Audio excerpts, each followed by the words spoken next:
Hello and welcome to this brainstorming session podcast to NoWhere space. Will I even post this one? I'm not quite sure, especially because the lawn guy is here. Classic. May 21st, 2025.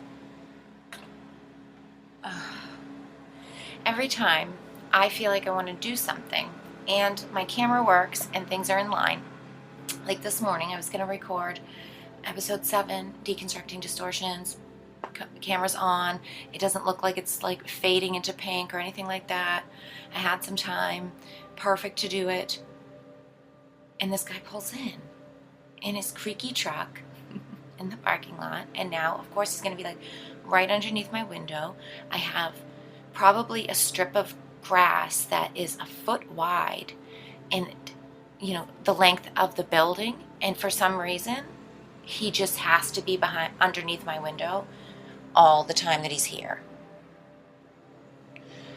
But because my window is underneath the boss's office, the owner, and the door to come into here is underneath there as well, he's trying to catch him to get paid or get money out of him or whatever. So he shows up here, and now he'll just sit around with his weed whacker out or whatever it is today. Now, hopefully he's gone away for the most part, where it's not absolutely obnoxiously loud underneath my window that I don't have to scream over it. Living with these kind of things and dealing with them, it's such an annoyance, yet it's daily life, right? I think these incorporating positive service, kindness, unconditional love, patience, temperance, grace through things like this is so much harder than living in a monastery, so much harder than the great life it looks like to be able to go and live secluded like a monk on a mountain, to be able to meditate every single day or stare at a tree for 25 days in a row, like, with not a sound, with not another, like a silent retreats and meditate, that seems like paradise sometimes. It seems like easy, actually. It doesn't even seem like that hard of work. Maybe it's just me. Maybe it's because I cultivate a meditation practice. I really value that type of connectivity and time spent with myself. I find it to be a great treat. I know there's people out there who don't. People out there probably find it more miserable than listening to this, noise, this annoying, loud machines, lawnmower. And it's like, I get it. I'm great. I'm glad to have the person has a job, gets paid for it. I like to see people who are independently employed like this guy is. Although I won't even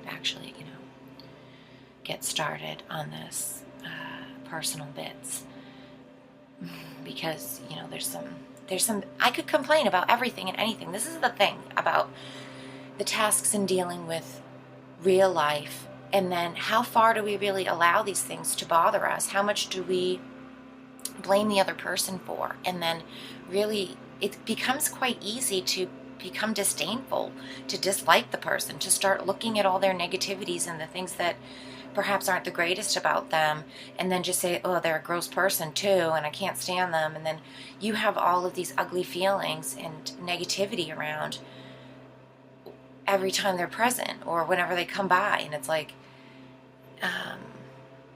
and he's, of course, just an example. There's many different things that everyone deals with this kind of thing, which is kind of why, if I do do this and finish it out and share it, I'll put it up for others, just as live action examples.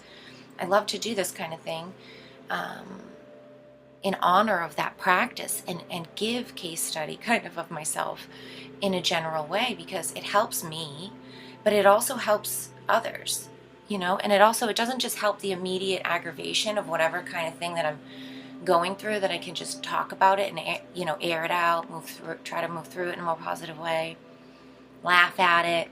It helps me to see myself outside of myself, kind of third party, and then I can laugh at myself. I can see the lesson in it. I can see the teaching for me about what it is, you know, and how to move through things that are annoying and not let them completely disrupt my day, or not let them take over my whole attitude and my body language and the energy I feel, you know. That becomes the challenge and the test. You know, it's similar, kind of reminds me to so many years ago when I was first starting to really want to cultivate a meditation practice. And it was, you know, my youngest, who's 11 now, he was probably 1 years old, 1.5. Just at that age, like kind of getting around, super curious, lots to do with, you know, but I would sit in the playroom and you know, everything gated off so that I knew he was in a safe area, and he would be playing with his toys or whatever, and I would practice meditating for as much as I could, get my mind off of, oh, what's he doing? Oh, what was that little noise? Oh, what is this? And say to myself, he's fine, he's playing, he's not crying, he didn't call me. If he needs me, he would come, he will call me. You know, and bring my mind back to the present moment, back to the breathing, back to the peace, silence. This is when I was really working to get rid of inner chatter and anxiety, what ifs and spirals of thinking, worrisome kinds of things, and trying to control and, you know, everything. This is the very, very beginnings. No matter how many years it's been, 10 years almost now, I still, yes, it's way less, but there's still those control mechanisms. There's still those bits in me that I get hyped up with or over controlling about, and I realize and I need to pull back. And still in meditation, you know, it's that practice, but in a different facet, looking from a different angle with different scenes around me, different practice points, different worries, different bothersome catalytic things, and yet the practice remains. I remain. It because it's you, it's me, it's your inner doing is what I mean, but it's not you as in an external person, but you, if you're doing this practice, it becomes about you. And I'm always the same and yet always different. And having that kind of space for grace for myself to change and be different, and then to be able to look at things you've been before and learn from them, not shame them, cut them off, not say, oh, that, you know, excuse them away sort of by snipping them off. It's not conducive, I feel. I think we should really honor those things before, you know, letting them go or moving on. Of course, it's kind of, every analogy is a little different, so I don't want to try to be too specific anyway. But again, you know, it comes back to daily life. It comes back to who you are and how you choose to view life and interact with the life around you. Even those who are in our direct lives every single day, even, you know, things that seem maybe to always be there, just, you know, kind of be part of the scenery, the background, the habitual thing.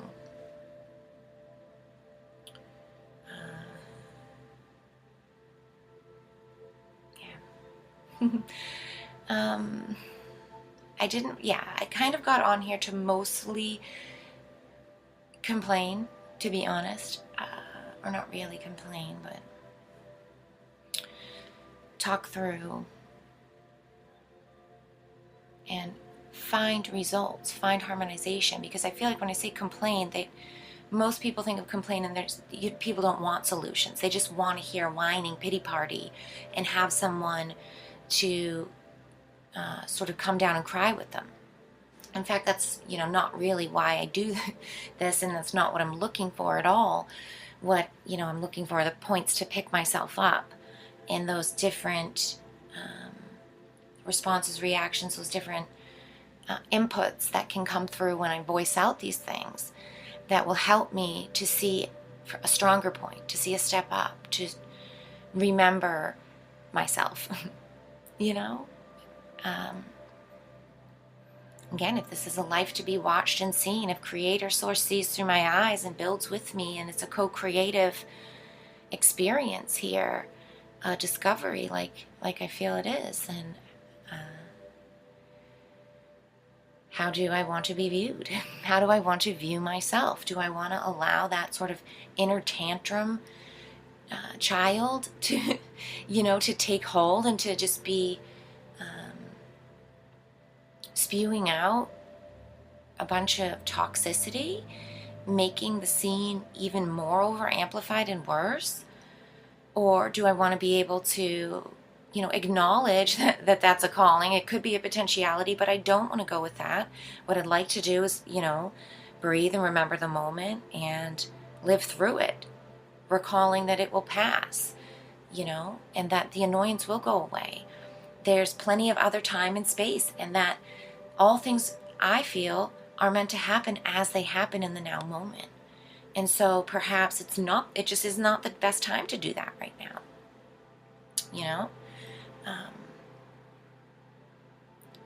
I said this similarly a while ago, and I feel like this when great spills happen or catastrophes with cleaning in my house sometimes, because you have to move everything when that happens,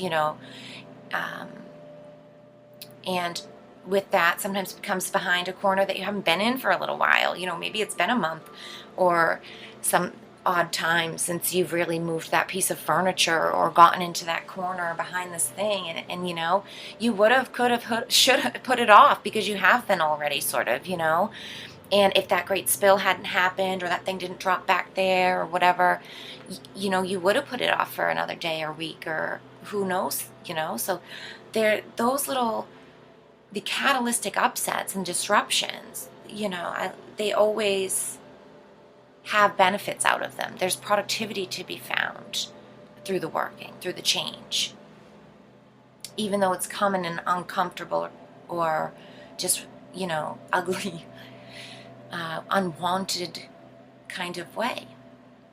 But again, it's, there's a spectrum of happenings here, just like we have a spectrum of emotions and thoughts available to us at all times. Doesn't mean we have to jump on every single one and choose as a hill to die on, or say that we are that forever. The beauty should come through the fact that we are not all these things forever, and yet we can feel them, we can acknowledge them, we can momentarily embody a thing. I feel like that creates a spectrum of intelligence, a greater value and longer range,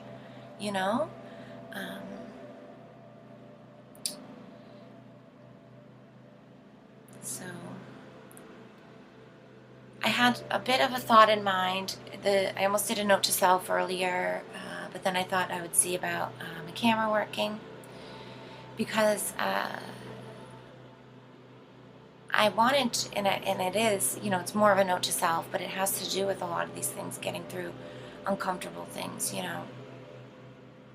When we feel these rushing needs to have things our way, to have it plan out in the way we thought it was going to or should, and then it doesn't.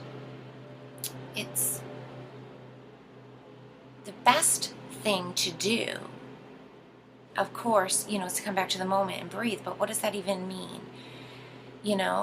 And I've been feeling this sort of way because when I feel like I want things in a certain way and I feel kind of rushed to do them all, or I know exactly what needs to be done, and in that knowing of all the things laid out, I almost feel like bam, bam, bam, bam, now I have to rush through them all. And when something gets disrupted, or actual third co-creation starts to happen within my plan, because it's a third-party reality here. We have 3 facets to dimensionality, and then of course there's time, which comes into play, and time isn't even measurable, and the thing that we think is time is a man-made construct. It's not even organic, divine, rational time. It's offset, and then so we're putting in inorganic negative expectations and assumptions already across the 4th sort of dimension of time. And then wondering and getting upset about things not playing out in the exact way that imagination at first told it would, it seems pretty, silly, counterproductive to positive productivity, which is sort of my hearkening to my truth, my steady grounding to back to the moment. And so again, we get back to that and get back to the moment. What does that truth tell me? Slow down, notice the breath. Look at what's actually around you. Notice everything. Go through that, all of the things you have in front of you that you know that need to be done, but take the time in doing them. Actually honor them. And because what I find is I get on this habitual autopilot sort of mode almost when I know things that need to be done. And so stepping out of that and getting out of that is by slowing down and really noticing those things. And it's easy to do and notice more about them because you already have them planned. So giving myself the time to actually notice my breath while I'm doing it, notice the sensations. I'd have to give probably specifics to get more specific, but I'm not going to go all the way into that this morning. I don't have the time capacity really.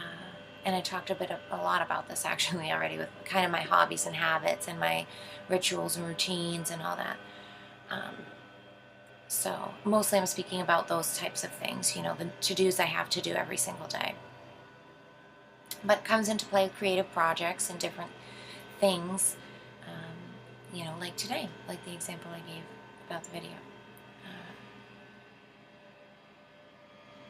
It's amazing to see how just confronting the things and speaking about them in plain language and then assessing my reactions, it in itself sort of neutralizes those more angsty, anxious, angry feelings, which is truly what I'm seeking to do. I don't want to change the moment. I don't want miraculously, something to happen to where, it's silently quiet and now I can do the video. I've already accepted. I accept the moment, transition and do this and do it through it. Whatever. It is what it is. It's not as, it's not the same, it's not the same exact thing, but I can pause and I can stop when there's too much noise and, not be distracted and not, which I like to do those videos and when I'm in the mood to do them and not with distractions because they're a deeper type of content to what I like to bring forth there. So it makes sense. It's when you accept things as they are, the purpose is there. It is what it is. And much like I was talking about before, if anybody has listened to me previously in my last couple of videos about finding truth and the spiral, the golden ratio, and how we move fluidly, let me get my water actually. How we can move fluidly through finding our own truths in each moment is by being in the moment because it is a co-creative happening and we are just merely a portion, each one of us. And it's beautiful to honor that and to be alive in that. And it takes all of our attention to be alive in that, to be in the now moment and to know how to utilize the things that are in front of you already. And incorporate what is the exact now moment need from that which you already have to incorporate. It can take your full attention. And where attention goes, energy flows, right? This is sort of a mantra of the New Agey people and the laws of attraction and all those kind of make the universe work for you people, which I don't think it's that way at all, but I do think at least there happens to be a presumptive positive. There's a lingering negativity that's the wrapping up. There's the bait, but the hook, is negativity, but the bait in itself is positivity. And the fact that there's positive bait to be had and something good to be imagined tells us that goodness exists, We don't need external validation that badness exists, that uncomfortability and stuff exists. It's plain as day, you know, especially in the world that we live in. But to have these actual knowings of potentiality that are positive, to know there is a real whole playscape of positivity to create in and focus on,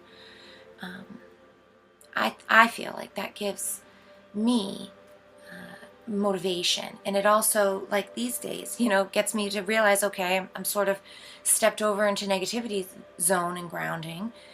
No wonder I feel kind of cranky and annoying. So let's do something that brings the light in. Let's do things that I like to do and that are available to me. You know, why focus on things that are not available or on the bad availabilities, you know, on the negativities? Instead, let's look for things that I can do that are fulfilling and instead.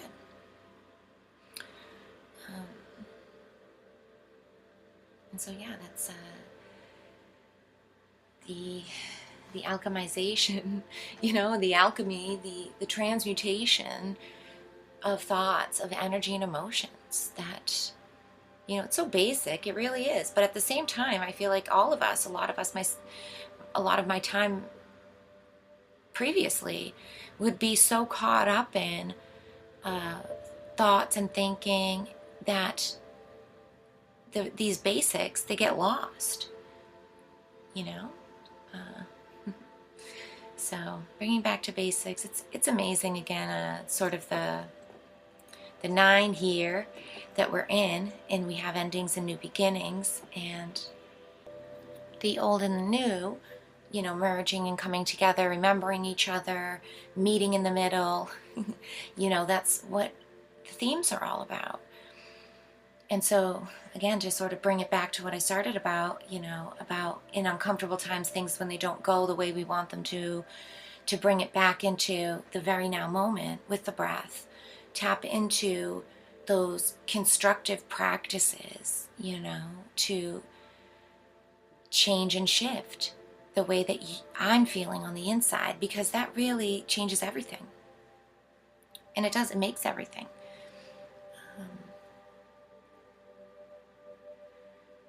And now, yeah, I sort of already feel better. Even. It's so, you know, it's amazing, the power of choice and free will.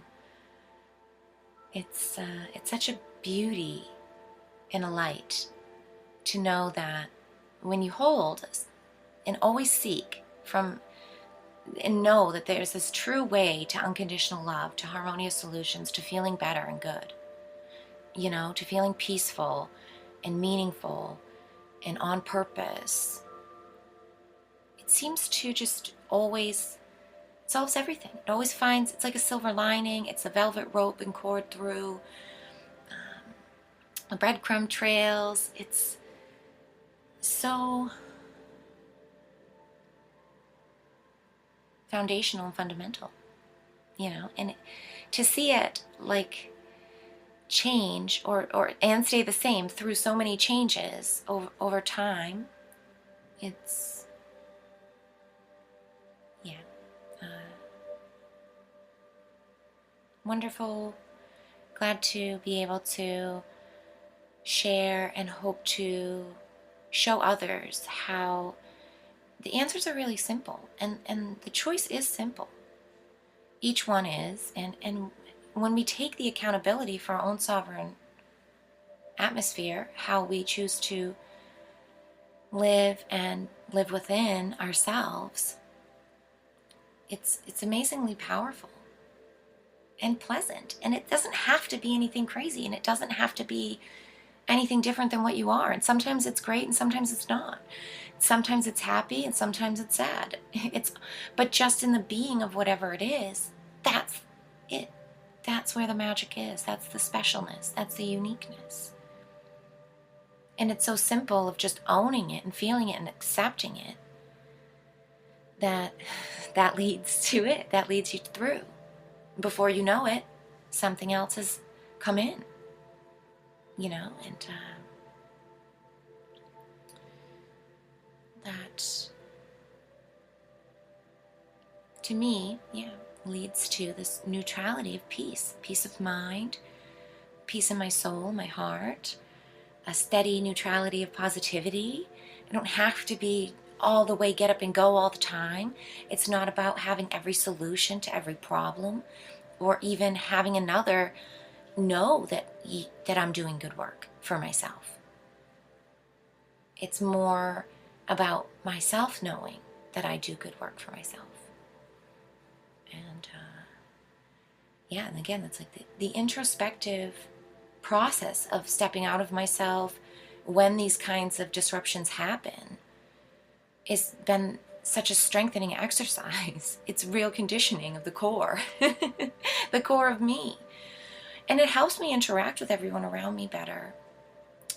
You know, it's sort of causing that hyper vigilance within myself, that more noticeability, that reactivating action where you notice more of it because I'm noticing it, because I've chosen to notice, but at the same time, seeing how often I gravitate towards aggravation, I gravitate towards annoyance, or more of those sort of harsher, stricter responses that are restricted to a kind of control, and sometimes I,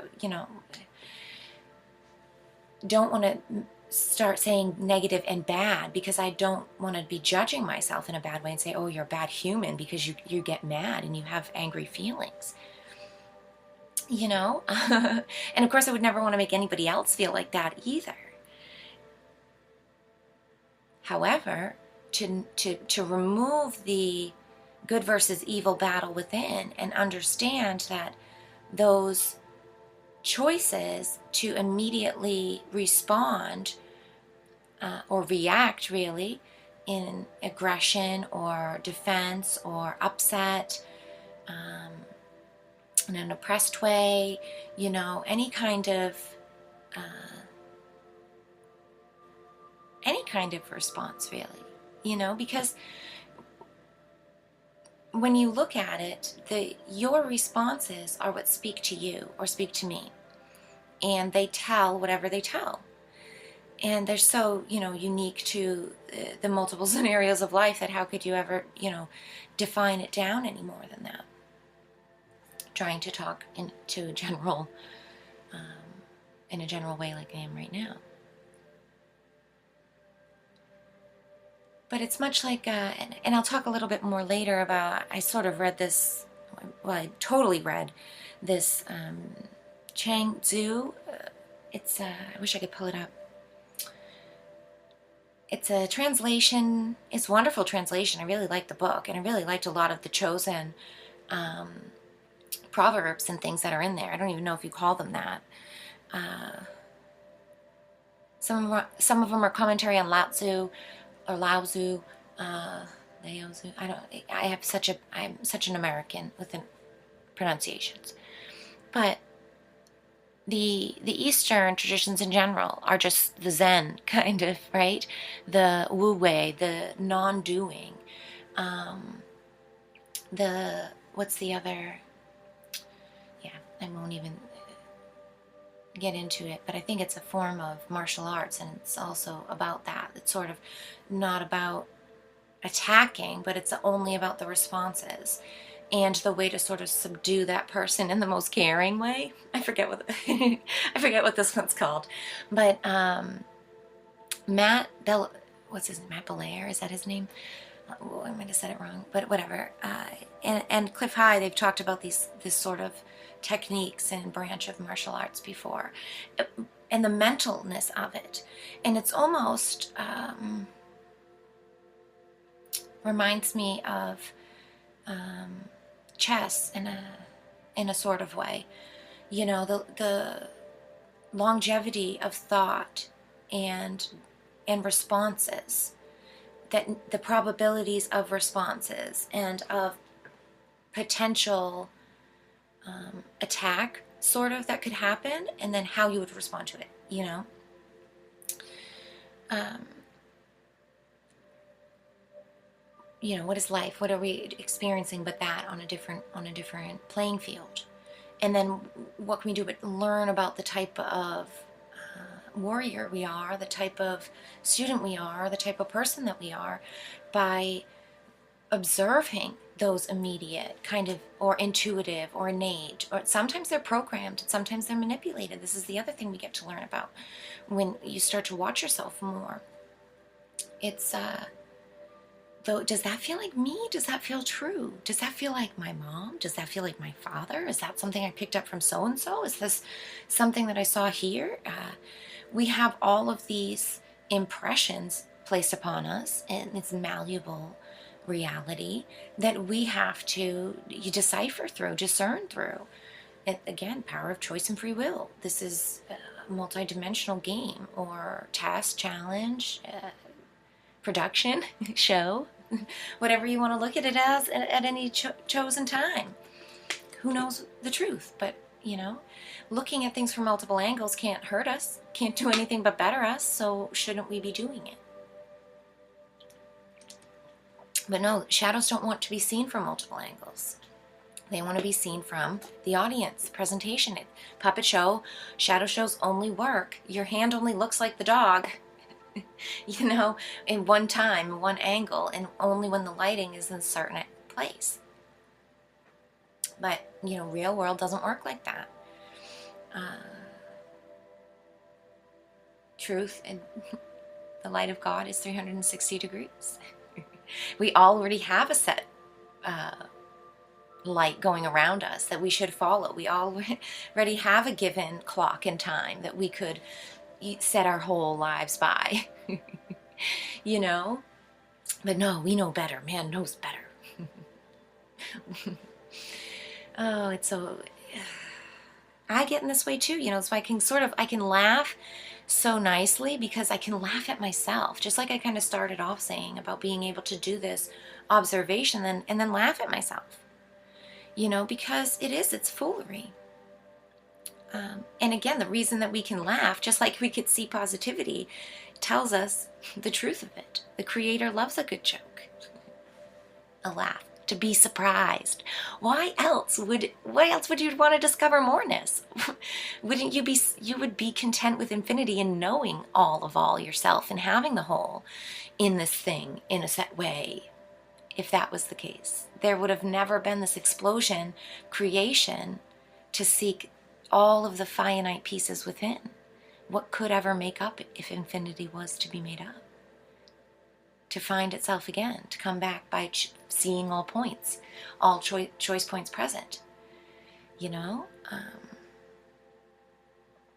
Yeah, now somehow I've gotten just into talking about generalities, but to bring in the light, to bring in the biggest picture of all, to remember that it all matters, that we matter vitally to the whole, that we are a fractalization happening of discovery of manyness that does make an impression on the whole. We are part of the statistics, and all stats matter at the end of this. You know, it is not how to lie with statistics that, you know, everything will be lying on the spectrum and to be seen in full light, where it sits, at the value of where it sits at, amongst the whole, at some point. And just knowing that and remembering that, I want to choose, and I do choose betterment, and to better know myself, and to honor this, this variable I have been given, the coordinate point I'm placed upon, I will discover to its fullness. And how do I do that? By living in my now moment to its fullest. By letting each now moment develop to its fullness. By seeing each now moment what it is in its fullest. Or attempting to, God help me, attempting to, at all times bring it back to that. And to try for that. And aim to hear, to listen, to see, and take in, to observe, to be a part of. You know, and to express out myself as clearly and as transparently I can. My curiosities, my questions, things that seem right, things that don't. and in a way that is a way I would want to be acknowledged, a way I would want to be presented with the type of thing that I want to bring forth. So yeah,